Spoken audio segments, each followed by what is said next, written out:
రాజమండ్రిలో railway standing committee chairman BJP MP CM Ramesh, Rajya Sabha MP సానా సతీష్ బాబుకు ఘనంగా సన్మానం చేశారు. ఎం కేశవరాజు, బండారు నరసింహారావు ఆధ్వర్యంలో ఈ సన్మానం జరిగింది. ఈ కార్యక్రమానికి డిప్యూటీ స్పీకర్ రఘురామకృష్ణంరాజు, మంత్రి కందుల దుర్గేష్, ఎమ్మెల్యే ఆదిరెడ్డి శ్రీనివాస్, మాజీ ఎంపీలు కేవీపీ రామచంద్రరావు, ఉండవల్లి అరుణ్ కుమార్ కూడా హాజరయ్యారు.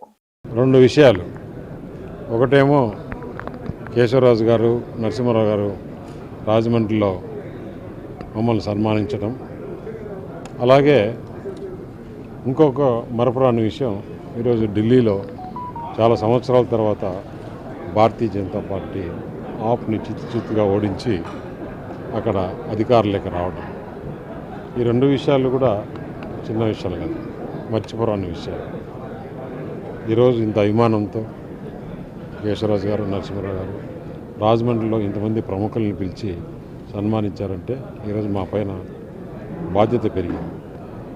5 సంవత్సరాలు ఏదైతే రాష్ట్రంలో ఇబ్బంది పడినారో జగన్మోహన్ రెడ్డి పరిపాలనలో, అవన్నీ కూడా రాష్ట్రాన్ని మళ్ళీ ముందుకు తీసుకెళ్ళాలి, ఈ ఫైనాన్షియల్ క్రైసిస్ నుంచి బయటపడేయాలి, యువతకు ఉద్యోగ అవకాశాలు కల్పించాలి, అలాగే ఈ సంక్షేమ పథకాలను కొనసాగించాలి. చిన్న విషయం కాదు. ఏది ఏమైనా కానీ కూటమి ప్రభుత్వం పైన నరేంద్ర మోడీ గారి అండతో, చంద్రబాబు నాయుడు గారు, పవన్ కళ్యాణ్ గారి కృషితో ఈ రాష్ట్రాన్ని ముందుకు తీసుకెళ్ళాలి. దానికి ఈరోజు ఈ రాజమండ్రిలో ప్రముఖులందరూ కూడా మాకు మంచి బలం ఇచ్చి మీరు ముందుకెళ్ళి ఇక్కడ చేయండి అని చెప్పిన దానికి వారికి అందరికీ పేరు పేరున కృతజ్ఞతలు తెలియజేస్తాను.